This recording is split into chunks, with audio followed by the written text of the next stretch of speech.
Hey family. Hi guys. It's Tuesday, so it's time for another short tip. For this week's short tip, we're going to dig into some questions that we received. If you've been following us for the last couple weeks, you know that we've been answering some questions that we've gotten from a seminar that we facilitated.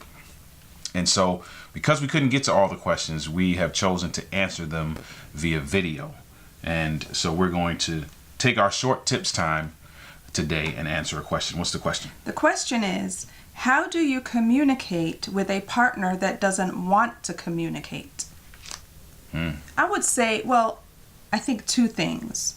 Is it that your partner does not want to talk to you anymore? Because if that's the case, then I would try to figure out why that is. What brought that on? Because obviously when you first got married or when you planned to get married, that was not the case. You wouldn't marry someone that never spoke to you. Mm-hmm. And so I would figure out what caused the other partner to not want to talk to you, if that's the case. Or is it that you're just communicating differently? Is your communication style different than your partner's communication style? Mm-hmm. If you're not communicating to me in a way that I communicate, then I'm probably not going to be able to receive or talk to you. I'm not going to be able to communicate back. Right? It's almost like a love language. If you are giving me flowers all the time, giving me gifts all the time, and that's not my love language, I'm not going to appreciate it if my love language is acts of service. Right. That makes sense. So I would say figure out what your communication styles are and communicate to your spouse in a way that they can receive it, in a way that they communicate. That make sense? That makes sense. That's a great answer. I'm not sure that I don't think I have anything else to add to that. Communication is all about learning. There's a learning component, I should say, to communications, right?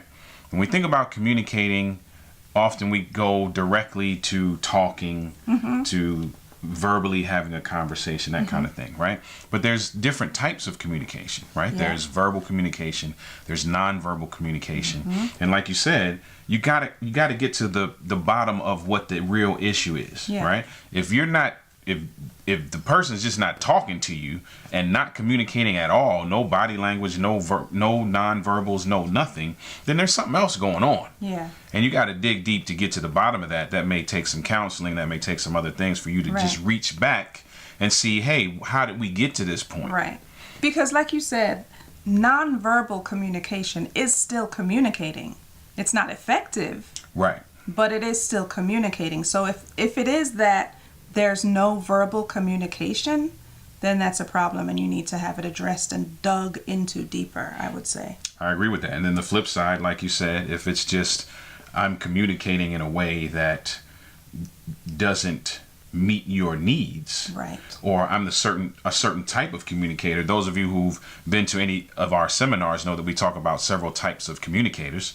I would love to give you the several types right now, but we want you to come to the seminar. So there's several types of communicators, and it's important that you learn what type of communicator you are, what type of communicator your spouse is. I'll give you one. If your spouse is a hoarder, and the reason why I chose that is based on this question, right? Because it's possible that it's not that they're not communicating with you, it's just that they hold stuff in for so long that it feels like they're not communicating. Right? And then you have to do some things to kind of pull things out of a hoarder. You have to ask some questions. You have to lead them in a certain direction. There's some strategy involved in making sure that you get the type of communication that you're looking for. Yeah. All right? Yeah. So that's what we would say to answer that question.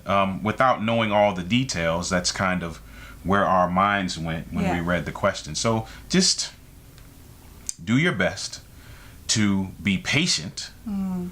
Do your best to use your discernment, God-given discernment skills to be able to discern whether this person just doesn't want to talk to you or whether there's just a communication barrier that the two of you need to work on together. Yeah. All right. Sounds good? Sounds great. Hey, well, that's all we have for you today. God bless. God bless.